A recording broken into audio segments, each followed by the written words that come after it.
एनरन cosmetic लाए हैं आपके लिए 6 नए प्रकार के aroma. Chrysler, rich in fragrance and class in the name. Mysterio, this fragrance brings people close. Forest, the classic wild green fragrance. Midnight, once upon a midnight dreary. उरुसा, one of the most loved fragrance. Bond Street, perfect fragrance to make a right impression at first sight. एनरन का इत्र आपको पूरे दिन खुशनुमा रखेगा। एक बार आप भी इसे जरूर इस्तेमाल करें।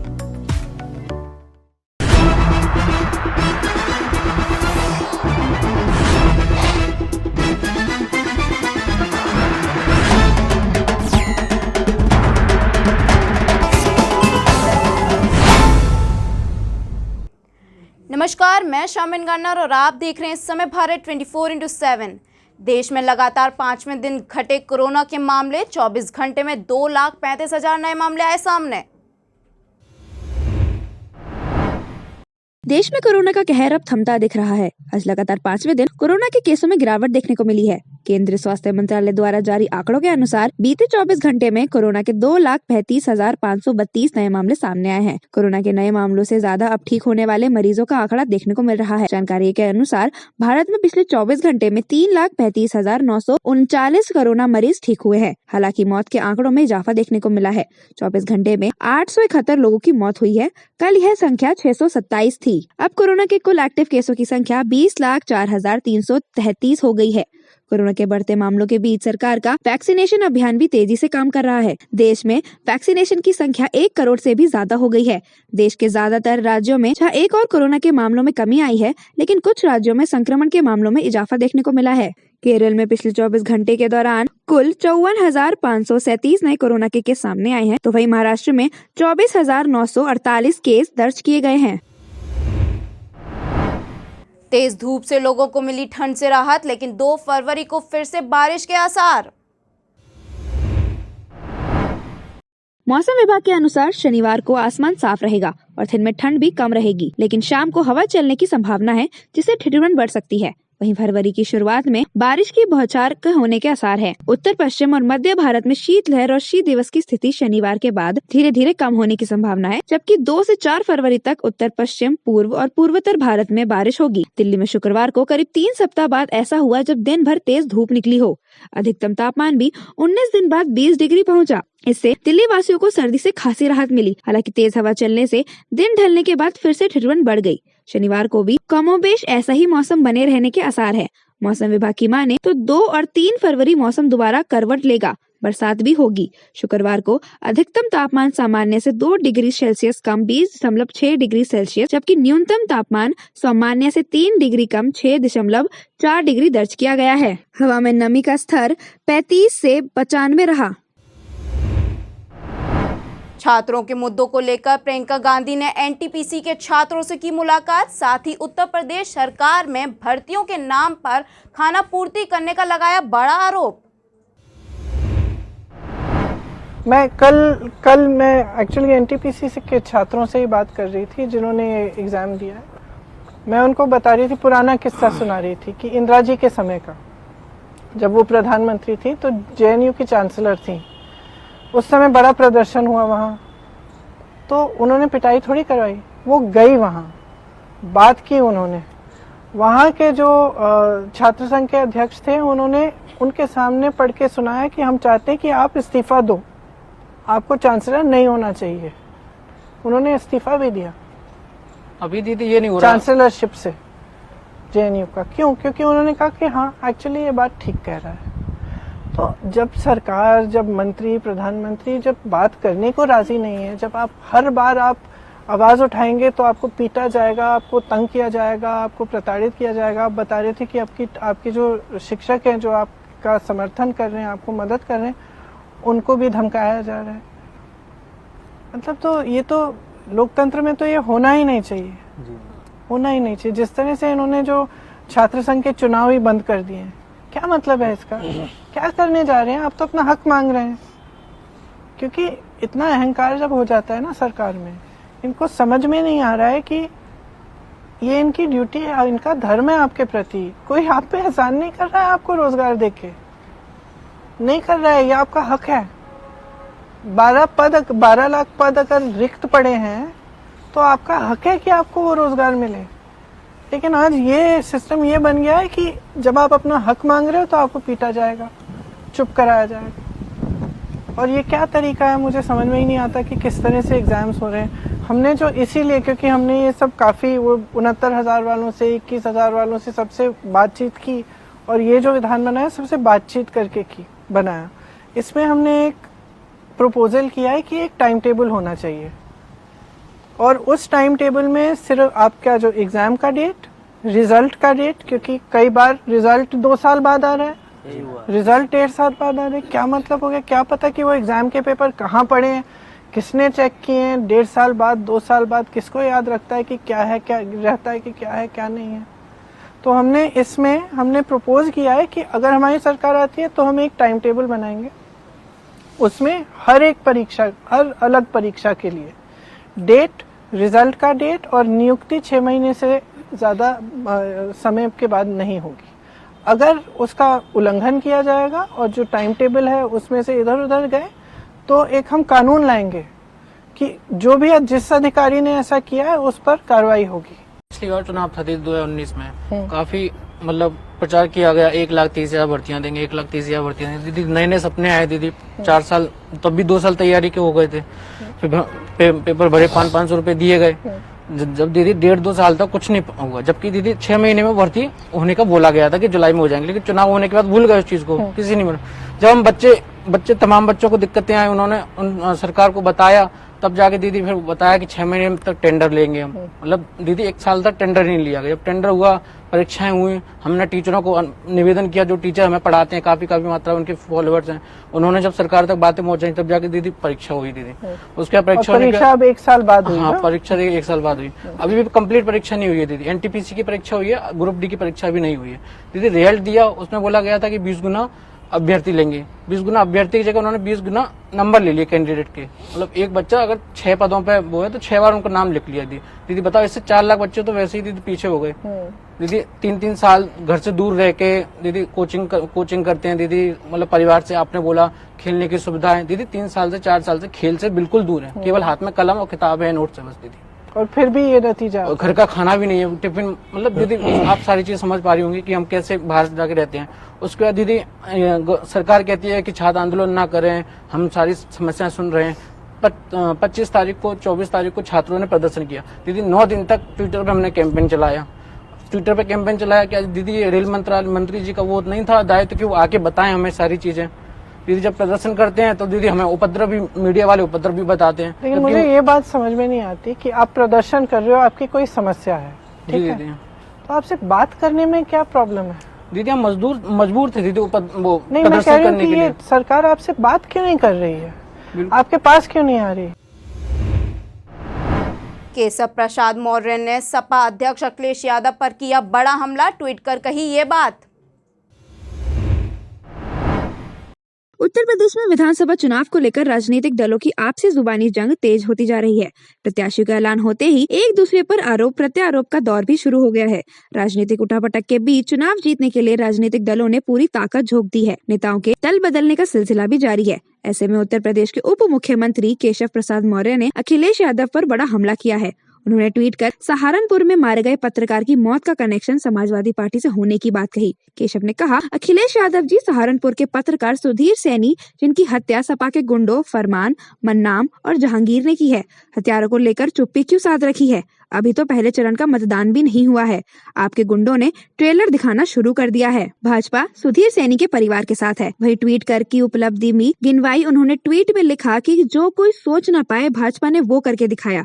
प्रदेश में प्रदूषण एवं बीमारियों से बचाव और पर्यावरण सुरक्षा को ध्यान में रखते हुए किया गया हर्बल मार्ग का निर्माण। मंडलों में एक एक मार्ग का चयन कर एक और ग्रीन पट्टी बनाकर किया गया हर्बल। अमित शाह ने उत्तराखंड में वर्चुअल सभा को संबोधित करते हुए कहा, उत्तराखंड में भाजपा की कमान युवा मुख्यमंत्री पुष्कर सिंह धामी के हाथ है। साथ ही कहा, पहली बार किसी प्रधानमंत्री ने शहीदों के घर से लाई मिट्टी से देहरादून में सैन्य धाम बनाने की शुरुआत की है। आज मैं याद कराने आया हूं, 2017 में करीब इसी समय पर मैं भारतीय जनता पार्टी का अध्यक्ष था। उत्तराखंड की जनता के सामने आया था, हमने हमारी झोली फैलाकर विनम्रता के साथ हाथ जोड़कर देवभूमि की मातृशक्ति, देवभूमि के अनुसूचित भाइयों के सामने, देवभूमि की जनता के सामने हमारी विनंती रखी थी कि हमें एक मौका दीजिए, मजबूत सरकार बनाइए, 2/3 बहुमत की सरकार बनाइए, हम देवभूमि के अंदर विकास की बयार लाएंगे। और आज मैं कह सकता हूं मित्रों कि एक 5 साल में मोदी जी के नेतृत्व में भारतीय जनता पार्टी ने उत्तराखंड को बदलने का काम किया है। ढेर सारे काम समग्र उत्तराखंड के विकास के लिए भारतीय जनता पार्टी की नेतृत्व की सरकार ने किए हैं। अब हमने सरकार का नेतृत्व भारतीय जनता पार्टी ने हमारे युवा मुख्यमंत्री पुष्कर सिंह धामी को दिया है और उनके ऊर्जावान नेतृत्व में, जोशीले नेतृत्व में भारतीय जनता पार्टी अगले 5 साल भी उत्तराखंड को विकास के चरम पर ले जाने का काम करेगी। इसका मैं आप सभी को वादा करने आया हूं। मोदी जी ने यहां पर 1734 शहीद परिवारों की घर से लाई गई मिट्टी से देहरादून में सैन्य धाम बनाने की शुरुआत की है, जो हमारे सभी शहीद सैनिकों को श्रद्धांजलि देने का एक बहुत बड़ा काम। मित्रों, भारतीय जनता पार्टी की स्थापना से ही देश की सुरक्षा, सैन्य बलों का आधुनिकीकरण, सैनिकों की सुविधा और रिटायर्ड सैनिकों की सुविधाओं में बदलाव करने के लिए भारतीय जनता पार्टी हमेशा कटिबद्ध रही। 50वें दशक से आज तक हमारा कोई भी चुनावी घोषणा पत्र निकालकर आप देख लीजिए, अनेक ऐसे काम भारतीय जनता पार्टी ने किए हैं जिससे देश की सेना का सम्मान बढ़ने का काम हुआ है। 2014 में आप सभी के आशीर्वाद से मोदी जी की सरकार बनी। उत्तराखंड की 5 सीटें आपने मोदी जी की झोली में डाल दी। हमने हमारे घोषणा पत्र में कहा था कि 1 रैंक 1 पेंशन का मसला हम समाप्त कर देंगे।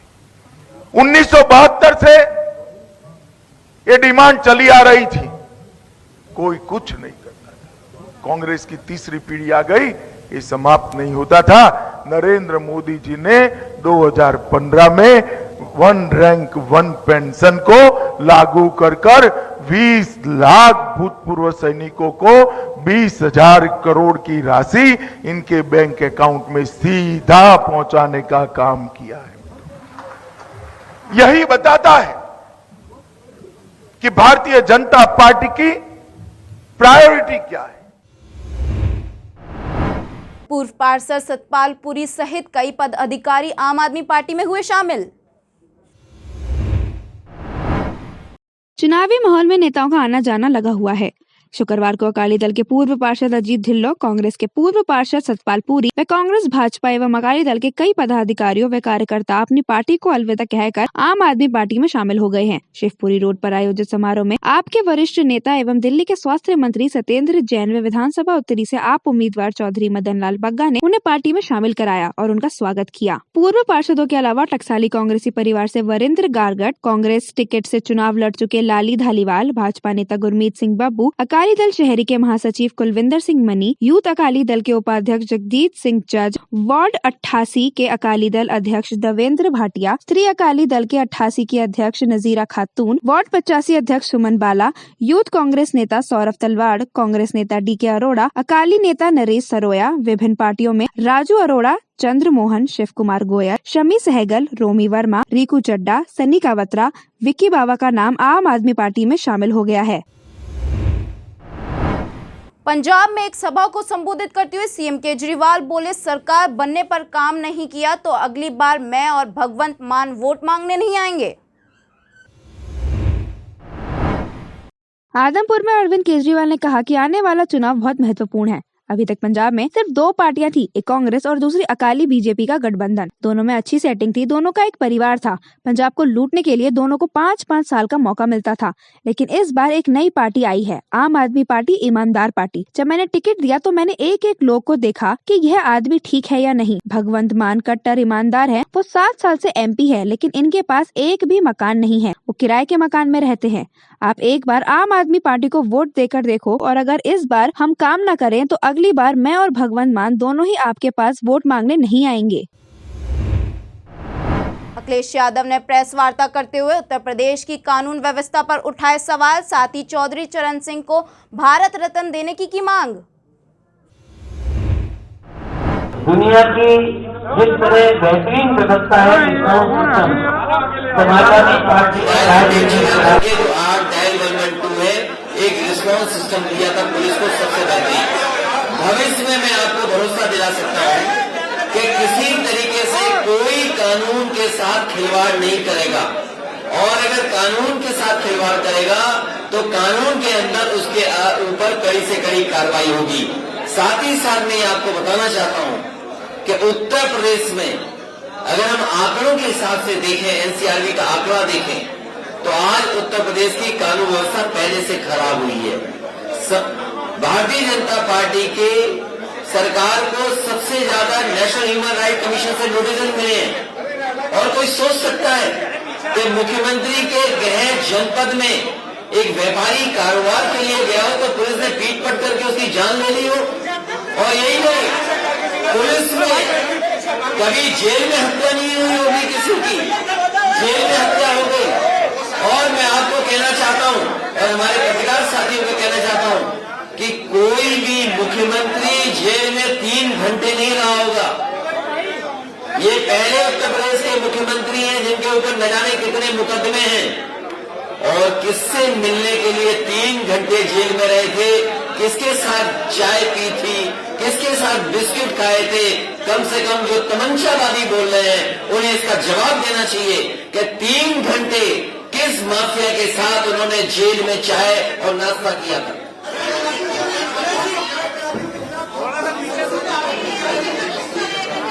उसके लिए कोर्ट है, और कोर्ट न्यायालय उस पर फैसला करेगा।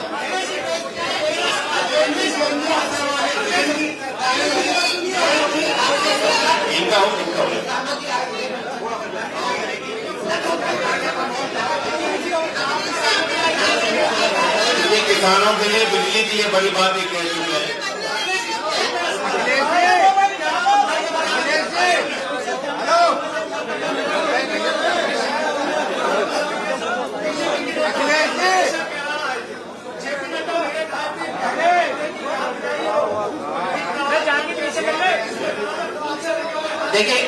देखिए उत्तर प्रदेश में चुनाव है, उत्तराखंड में चुनाव है।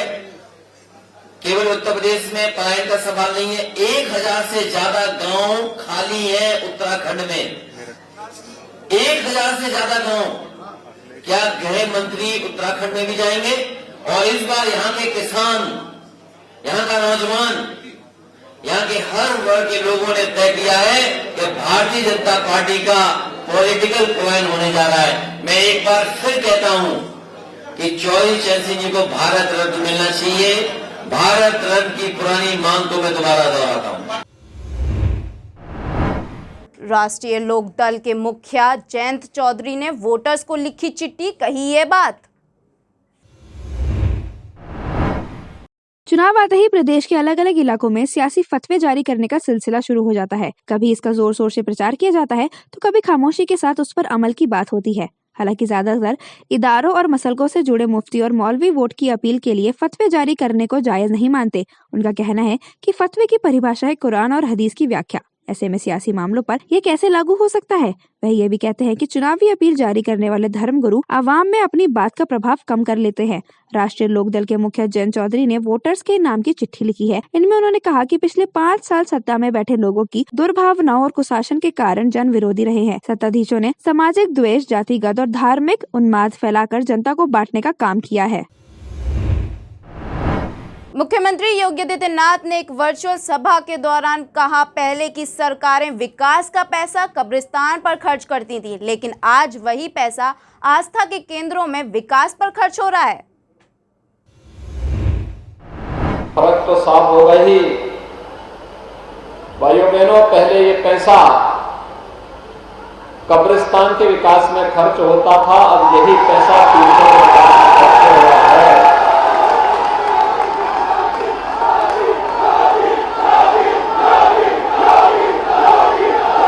पिछली सरकारों की विकास की कोई सोच ही नहीं थी। उनके लिए विकास का मतलब या तो चाचा भतीजे के विकास से था, या बुआ भतीजे के विकास से था, या भाई बहन के विकास से था। हमारे लिए विकास का मतलब उत्तर प्रदेश की 25 करोड़ जनता को बिना भेदभाव के शासन की योजनाओं का लाभ देना। हमारे लिए सुरक्षा का मतलब उत्तर प्रदेश के 25 करोड़ लोगों को सुरक्षा की व्यवस्था सुनिश्चित करना। हमारे लिए आस्था का सम्मान का मतलब उत्तर प्रदेश के 25 करोड़ लोगों की आस्था का सम्मान करना।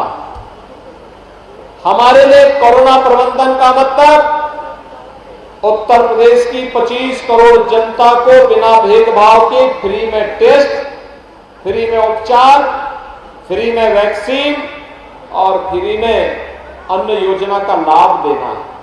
और डबल इंजन की भारतीय जनता पार्टी की सरकार है तो राशन भी डबल डोज हर महीने 2-2 बार राशन की सुविधा भी देना। ऐसी ही बड़ी खबरों को जानने के लिए बने रहें इस समय भारत 24/7 के साथ। तब तक के लिए धन्यवाद।